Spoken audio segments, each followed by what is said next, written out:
Les pièges à éviter lorsque vous voulez réussir votre parcours scolaire quand vous arrivez en Europe en général et en particulier pour les étudiants qui vivent en Italie.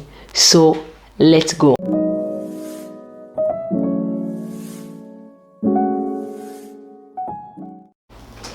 Alors, bienvenue dans cette nouvelle vidéo. Vous savez, lorsqu'on arrive en général en Europe, je me dis toujours que moi, de toutes les façons, avec mon expérience, je me dis toujours qu'il y a des conseils que j'aurais voulu savoir plus tôt pour pouvoir mieux gérer mon parcours scolaire et pour pouvoir mieux vraiment l'orienter, du moins pour un étudiant qui vient d'arriver en Europe. Parce que lorsqu'on vient, tout commence vraiment au moment où on pose nos pieds, en fait. C'est-à-dire que quand je viens d'arriver, quels sont vraiment quels sont les pièges à éviter, qu'est-ce qu'il faut faire et qu'est-ce qu'il ne faut pas faire.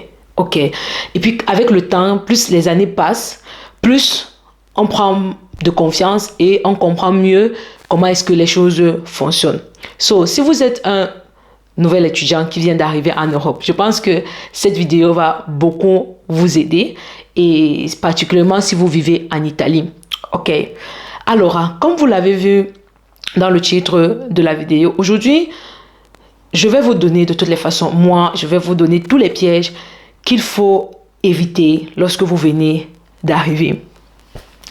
Et en commençant, le premier piège qu'il faut éviter lorsque vous venez d'arriver, c'est d'envoyer l'argent au pays. Oui, je sais que la thématique d'envoyer l'argent au pays, c'est une thématique en général qu'on n'aime pas toucher ou du moins dont on ne veut pas souvent en parler. Mais je vous dis qu'avec ma petite expérience, lorsqu'on vient d'arriver, la chose ou bien un piège qu'il faut véritablement éviter, c'est d'envoyer constamment l'argent au pays. Après, je comprends que on veut envoyer l'argent au pays en fonction des situations, ok? Maman qui est malade, papa qui est malade, voilà, on se sent obligé lorsqu'il y a vraiment des situations, voilà, les situations urgentes où on se sent dans l'obligation d'envoyer l'argent. Là, au moins, c'est compréhensible. Mais les situations dans lesquelles on vous demande et l'argent pour fêter les anniversaires, et l'argent pour acheter des nouvelles chaussures, et l'argent parce qu'on veut refaire sa garde-robe, et l'argent parce que, du moins, l'argent pour des choses qui sont vraiment futiles, il faut éviter ça. Il faut éviter d'envoyer constamment l'argent au pays. Et surtout pourquoi? Parce que ça vous met dans un engrenage où vous êtes capable vraiment de laisser l'école pour être constamment en train de chercher l'argent pour résoudre les problèmes au pays. Alors que la raison principale pour laquelle vous êtes là, ce n'est pas pour chercher l'argent pour un départ, c'est que vous êtes étudiant. Et rappelez-vous que vous êtes dans un statut qui comporte des conditions. Donc, quand je parle de conditions, on se comprend que lorsqu'il va falloir renouveler les papiers, il faut que vous renouvelez les papiers dans votre condition d'étudiant. Et chaque fois qu'on va parler de conditions d'étudiant, on va toujours parler des examens et de la classe supérieure. D'accord? So, il faut éviter d'envoyer l'argent constamment au pays. Ça vous met vraiment parfois dans un stress constant et vous pensez que vous êtes responsable de résoudre tous les problèmes qui sont au pays. Et ça, sincèrement, ça ne relève pas de votre responsabilité.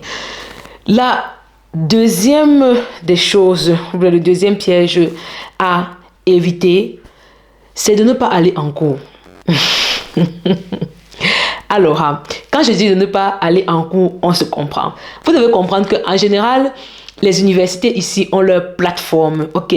Les plateformes sur lesquelles ils vont mettre les cours. Donc, le prof vient en classe, il dispense le cours. Et une fois qu'il a fini de dispenser les cours, il va aller télécharger les slides sur la plateforme de l'université. Et de telle sorte que si un étudiant n'a pas été en cours, il peut rentrer sur la plateforme pour pouvoir télécharger le cours et le suivre à nouveau. Mais cependant, cette façon, moi j'ai toujours dit que cette façon-là, en fait, c'est le plus gros piège qui existe à l'université. Pourquoi? Surtout pour les étudiants qui n'ont pas ce qu'on appelle ici l'obbligo di frequenza. L'obbligo di frequenza, ça veut dire que tu es obligé en fait d'aller en cours parce qu'il y a la feuille qui passe, tu dois signer, parfois tu dois présenter ton badge, parfois le professeur doit contrôler le nombre de personnes qui sont en classe. De toutes les façons, tu dois marquer ta présence en cours, c'est-à-dire que tu dois faire savoir au professeur que tu es passé en cours. Alors, ça comporte un grand piège. Pourquoi? Parce que l'étudiant a comme l'impression que je ne vais pas en cours. De toutes les façons, le professeur va aller mettre le cours sur la plateforme et là, j'aurai tout le temps pour aller télécharger les cours et le suivre tranquillement à la maison. Alors, il y a les professeurs qui sont très malins et qui ont compris que pour ceux qui s'expriment, qui sont bilingues et qui s'expriment très bien en anglais, ils ont trouvé une formule justement pour rendre les étudiants plus assidus au cours. C'est qu'ils ont décidé de faire leur cours en anglais. So, il va te faire tous les slides des cours en anglais. OK?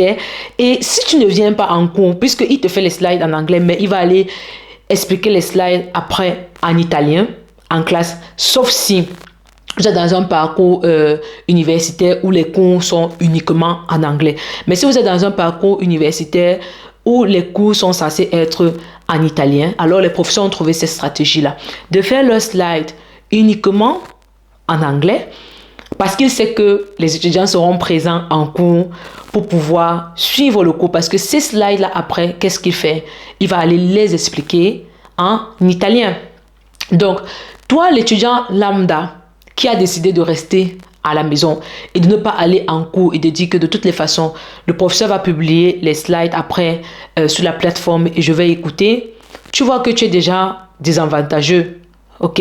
Tu as un désavantage. Pourquoi? Parce que il va falloir que tu rattrapes ce cours-là, de demander, qu'est-ce qu'il voulait dire ici? Le cours est en anglais, je vais faire comment pour comprendre? Et après, ça devient difficile pour toi de pouvoir te mettre à jour, de te mettre à la ligne et d'avancer comme les autres. OK?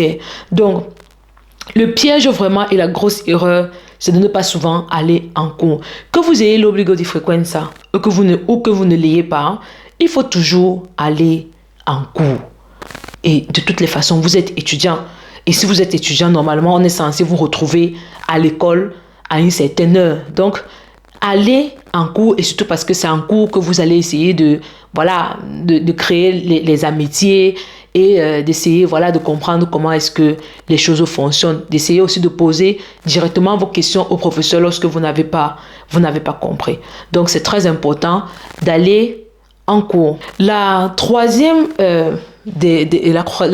erreur, c'est de ne pas aller au ricevimento chez le professeur en pensant que on peut tout comprendre seul, même quand on ne comprend pas. Alors, le ricevimento, c'est quoi? C'est le rendez-vous que tu prends avec le professeur. C'est tout ça. Donc, quand on dit souvent que j'ai le ricevimento avec le professeur, en réalité, c'est j'ai le rendez-vous avec mon professeur. OK. Donc, ricevimento pour dire le professeur te reçoit, en fait.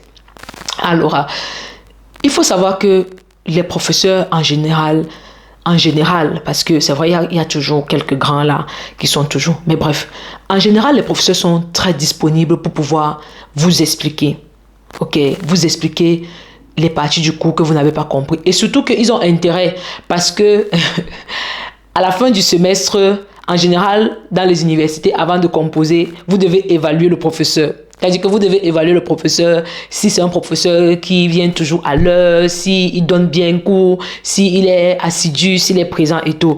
Donc, pour que le professeur n'ait pas une mauvaise note, lui-même il le sait, ils sont souvent quelquefois, disons, obligés de recevoir l'étudiant, d'écouter l'étudiant et d'aider l'étudiant à comprendre, à résoudre ses difficultés, à résoudre ses problèmes. Donc, le fait de perdre le temps parfois sur un exercice que tu n'as pas compris, sur un cours que tu n'as pas compris, ça ne vaut pas la peine de perdre 3 heures, 4 heures de temps, parfois même tout un mois, tout un semestre sur un sujet ou sur un cours que tu n'as pas compris, à te casser la tête, alors que tu peux laisser le message au professeur, la mail au professeur, l'email si vous voulez, l'email au professeur pour lui dire que prof, je voudrais prendre rendez-vous avec vous parce que je n'ai pas compris telle partie du cours. C'est la raison aussi pour laquelle je disais que c'est important de venir en cours. Pourquoi? Parce que parfois il y a les professeurs là qui ne sont pas aptes vraiment sur les téléphones et tout ça. Donc directement parfois en l'amphi, là, tu prends rendez-vous parfois avec le professeur, tu vas le voir directement et tu lui dis prof, il y a cette partie-ci que je n'ai pas comprise. Est-ce que vous pouvez m'aider à comprendre cette partie et tout et tout. Là, tu es plus rassuré, le professeur te donne rendez-vous et tu vas le retrouver et vous en parler. Donc, je pense qu'il faut avoir vraiment la culture d'aller in ricevimento. Surtout lorsqu'on vient d'arriver, et j'insiste sur ça parce que quand on vient d'arriver, je connais toutes les problématiques, je suis passée par là et je comprends vraiment toutes les difficultés de l'étudiant. Et l'autre première difficulté, c'est parfois la langue. Au début, on prendra beaucoup de temps pour pouvoir comprendre les choses. Donc, un ricevimento déjà, pour aller, si vous avez un examen même parfois oral, le fait que le professeur vous voit, pas pour dire que vous vous attirez les faveurs du professeur, non, je n'ai pas dit ça, mais le fait que le professeur vous voit déjà en avance, lui fait déjà comprendre que j'ai en face de moi un étudiant étranger, il est étranger, il vient d'arriver, il ne maîtrise pas la langue, et puis peut-être à l'examen, voilà, je sais de quelle façon est-ce que je vais pouvoir lui poser la question, comment est-ce que je vais pouvoir m'orienter avec lui pour ne pas le bloquer. Encore, je dis, tous les professeurs ne sont pas les mêmes. C'est clair que vous allez tomber sur d'autres professeurs qui sont vraiment, voilà, qui ont leur façon de penser. Voilà, je pense qu'on s'est compris. Mais en général, quand même, ils sont ouverts pour accueillir l'étudiant et ils sont ouverts aussi à la discussion. Donc, il faut avoir la culture du ricevimento et ne pas trop suivre la masse pour dire que io non capisco niente, non ci vado neanche. Toi, tu es là parce que tu es seul d'abord et les autres qui disent que poi dopo ce la farò, vedo poi dopo come fare, et toi aussi tu suis le ce la farò, vedo come fare dopo et tutto quanto.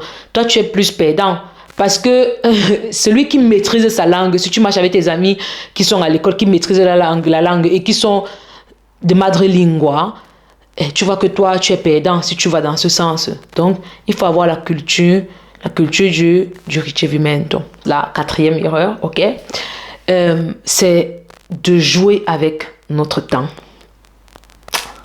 Ok, de jouer avec notre temps.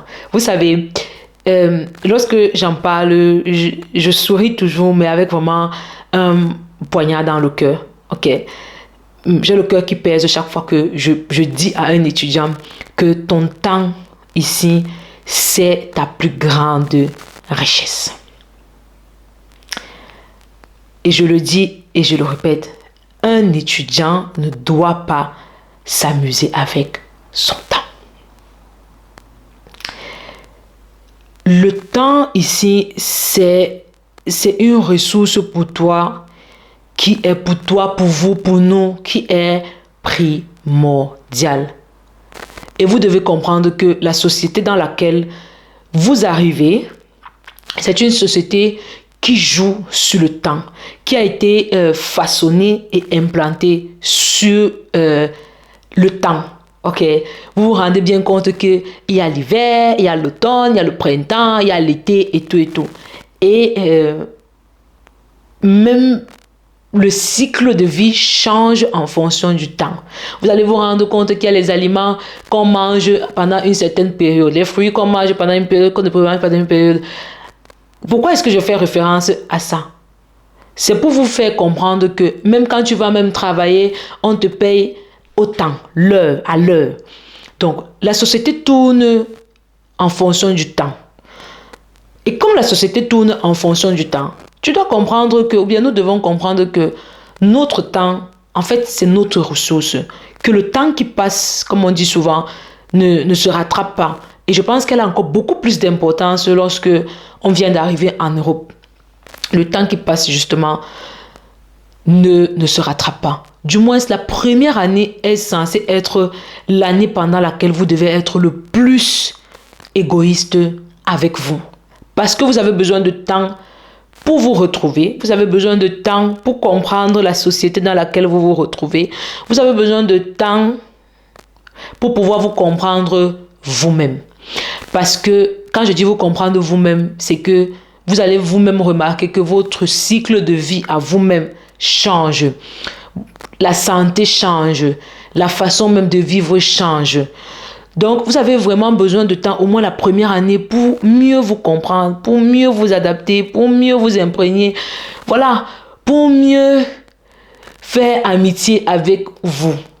Et ce temps-là, vous devez être égoïste. Vous devez apprendre à le repartir. Vous devez savoir que toutes les actions que je dois poser doivent être des actions qui doivent être en ma faveur. Quand je dis que vous devez être égoïste, je ne parle pas de dire que vous devez vous couper totalement du monde et tout. Non, c'est pour vous dire que vous devez apprendre à mieux gérer votre temps, à calibrer vos sorties, à calibrer vos temps que vous devez mettre sur les réseaux sociaux, à calibrer le temps que vous devez mettre au téléphone avec le petit ami ou la petite amie, à calibrer le temps que vous devez mettre au téléphone avec vos proches qui sont restés au pays, à calibrer le temps que vous allez mettre vous-même pour pouvoir étudier et pour être rentable.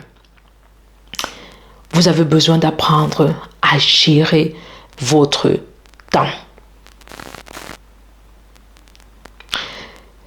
J'espère vraiment que cette partie a été bien comprise. Je pense que si on m'avait donné vraiment un conseil lorsque je suis arrivée en Europe et qu'on avait vraiment insisté sur le fait que je dois apprendre à calibrer mon temps, il y a beaucoup d'erreurs que je n'aurais pas dû commettre, bien que je n'aurais même jamais commises.